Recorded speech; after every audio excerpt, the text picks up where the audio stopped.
Assalamualaikum warahmatullahi wabarakatuh. Izin memperkenalkan diri, nama Bagus Yohan Fernando, NPM 22411024, kelas manajemen 22A.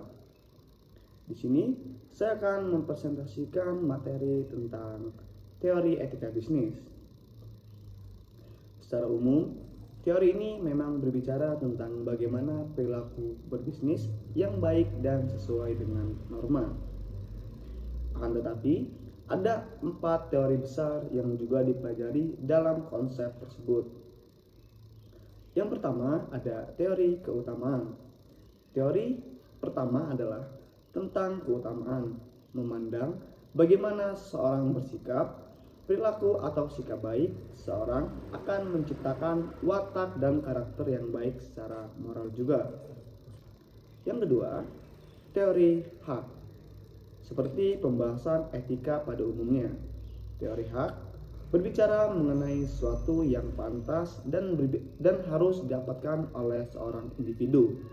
Sehingga jika dilihat segi bisnis, segala keputusan yang diambil perusahaan tidak boleh melanggar hak seseorang.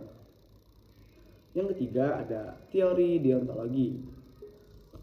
Teori deontologi dalam etika bisnis menekankan tentang kewajiban seorang untuk berperilaku sesuai dengan tanggung jawab yang diberikan. Misalkan, Anda bekerja dalam sebuah perusahaan dan bertugas untuk menangani pemasaran produk, maka sesuai teori deontologi dalam etika bisnis, Anda harus melakukan tugas tersebut dengan baik. Dan yang keempat, teori teleologi. Kata teleologi berasal dari bahasa Yunani, yaitu telos, yang berarti tujuan atau akhir. Teori ini menganggap bisnis etis adalah yang berhasil menciptakan keseimbangan dengan baik hingga pada tujuan terakhir. Sehingga kata lain, teori ini mendasarkan konsep kebaikan. Yang kedua ada prinsip etika bisnis. Selain 4 teori besar tersebut, ada pun prinsip etika yang harus dijalankan selama penerapannya. Popilux telah merangkum sejumlah prinsip utama dalam poin berikut ini. Yang pertama, otonomi. Seperti yang diketahui, kompetensi seorang pelaku bisnis dalam mengambil keputusan haruslah baik. Prinsip otonomi memandang hal tersebut sebagai wewenang perusahaan sepenuhnya, sehingga visi dan misi yang disusun membawa dampak baik pada kesejahteraan karyawan dan stakeholder perusahaan. Yang kedua, equilibrium.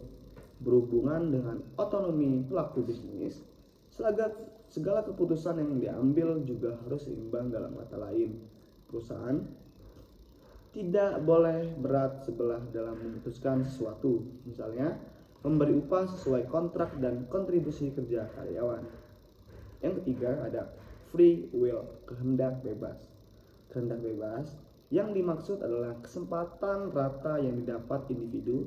Seluruh pelaku bisnis memiliki porsi yang sama sesuai dengan potensi mereka. Tidak boleh ada batasan hanya demi kepentingan satu kelompok saja. Yang keempat ada responsibility. Sebelumnya, pada teori deontologi dalam etika bisnis, yaitu membahas tentang responsibilitas pelaku usaha. Jadi, di samping menerima kehendak bebas, segala perilaku atau tindakan yang diambil harus bisa dipertanggungjawabkan. Dan kelima ada honesty. Dalam merendah bisnis, adanya transparansi kejujuran juga harus diterapkan dalam berperilaku. Contohnya adalah ketika melakukan transaksi juga beli produk, maka prosedur yang dilakukan harus sesuai dengan regulasi yang berlaku di perusahaan. Tidak hanya itu, contoh lainnya adalah pelaporan keuangan yang juga harus disadari transparansi.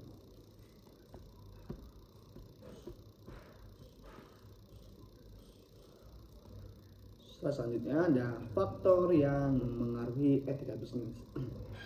Melihat banyaknya pelanggaran etika yang terjadi antara perusahaan dan stakeholder, memunculkan asumsi bahwa ada hal-hal yang mempengaruhi etika bisnis. Yang pertama ada pressure yang didapat karena persaingan kompetitor. Yang kedua ada kondisi ekonomi. Yang ketiga kesalahan operasional. Yang keempat pengetahuan individu akan etika.